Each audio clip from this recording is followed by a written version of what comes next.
മഞ്ഞു പുതച്ച മലനിരകളിൽ ഐതിഹ്യവും വിശ്വാസവും ഇഴചേരുന്ന നാട്ടറിവുകളിൽ കടമറ്റത്ത് കത്തനാർ എന്ന ഇതിഹാസം ജീവിക്കുന്നു.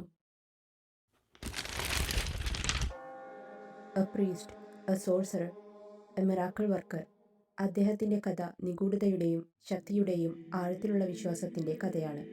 നൂറ്റാണ്ടുകൾക്കു ശേഷം ഇന്നും അദ്ദേഹത്തിൻ്റെ പേര് പള്ളിമതിലുകളിലും ഗ്രാമകഥകളിലും കേരളത്തിലുടനീളമുള്ള ആളുകളുടെ ഭാവനകളിലും പ്രതിധ്വനിക്കുന്നു. വളരെ ചെറുപ്പത്തിൽ തന്നെ അനാഥനാക്കപ്പെട്ട ഒരു സാധാരണ ഗ്രാമീണ ബാലനായിരുന്നു കത്തനാർ. പ്രശസ്തമായ കടമറ്റം പള്ളിക്ക് സമീപമാണ് അദ്ദേഹം വളർന്നത്. അവിടെ അദ്ദേഹം പുരോഹിതന്മാരെ സേവിക്കുകയും ക്രിസ്തുമതത്തിൻ്റെ വഴികൾ പഠിക്കുകയും ചെയ്തു. എന്നാൽ വിധി അദ്ദേഹത്തിന് വളരെ വലിയ പദ്ധതികൾ ഒരുക്കിയിരുന്നു. വളർന്നപ്പോൾ പ്രായത്തിനപ്പുറമുള്ള ജ്ഞാനം അദ്ദേഹം പ്രകടിപ്പിച്ചു.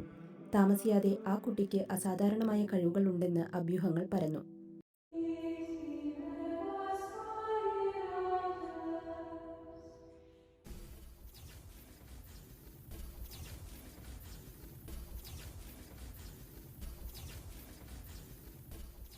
നാടോടി കഥകൾ പറയുന്നത് കത്തനാർ നിബിഡ വനങ്ങളിലൂടെ സഞ്ചരിച്ച് അവിടെ വെച്ച് രഹസ്യമായി ചിലരെ കണ്ടുമുട്ടി എന്നാണ്. ഇവർ ഗോത്രവർഗക്കാരായ മന്ത്രവാദികളാണെന്നും മറ്റു ചിലർ അമാനുഷിക ജീവികളാണെന്നും പറയപ്പെടുന്നു.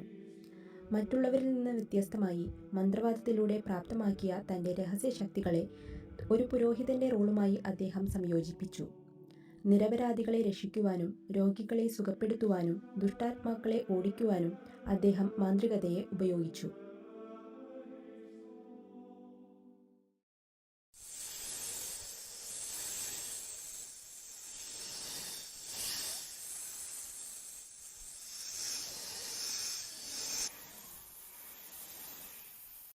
ഒരിക്കൽ അദ്ദേഹം ഒരു മാരകമായ സർപ്പത്തെ നേരിട്ടതായി ഇതിഹാസങ്ങൾ പറയുന്നു.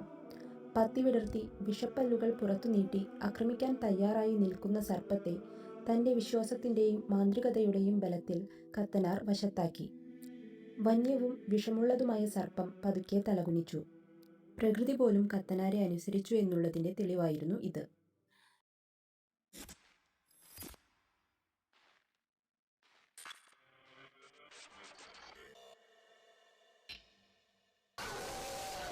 കത്തനാരുടെ മറ്റൊരു പ്രസിദ്ധമായ കഥ ഒരു ഊഞ്ഞാലുമായി ബന്ധപ്പെട്ടതാണ്.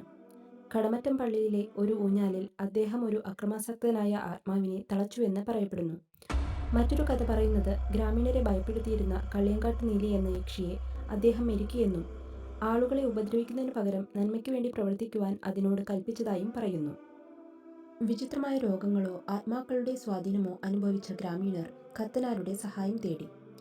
അദ്ദേഹത്തിൻ്റെ പ്രാർത്ഥനകളും മന്ത്രങ്ങളും കൊണ്ട് പലരും സുഖം പ്രാപിച്ചുവെന്ന് അവകാശപ്പെടുന്നു. കത്തനാരുടെ മരണരഹസ്യം ഇപ്പോഴും ദുരൂഹമായി തുടരുന്നു. ചിലർ വിശ്വസിക്കുന്നത് അദ്ദേഹം ഒരു അടയാളവും അവശേഷിപ്പിക്കാതെ അപ്രത്യക്ഷനായി എന്നാണ്. മറ്റു ചിലർ പറയുന്നത് കടമറ്റം പള്ളിക്ക് സമീപം കത്തനാരെ സംസ്കരിച്ചു എന്നാണ്. അദ്ദേഹത്തിൻ്റെതെന്ന് വിശ്വസിക്കപ്പെടുന്ന കടമറ്റം പള്ളിയിലെ ശവകുടീരം ഇന്നും സന്ദർശകരെ ആകർഷിക്കുന്നു. മതത്തിനും അമാനുഷികതയ്ക്കും ഇടയിലുള്ള രേഖയെ ഇല്ലാതാക്കിയ മഹാമാന്ത്രികനായിരുന്നു കടമറ്റത്തു കത്തനാർ. ഐതിഹ്യങ്ങളിലും മിനി സ്ക്രീൻ പരമ്പരകളിലും ആധുനിക സിനിമകളിലും പോലും അദ്ദേഹത്തിൻ്റെ കഥകൾ നിലനിൽക്കുന്നു.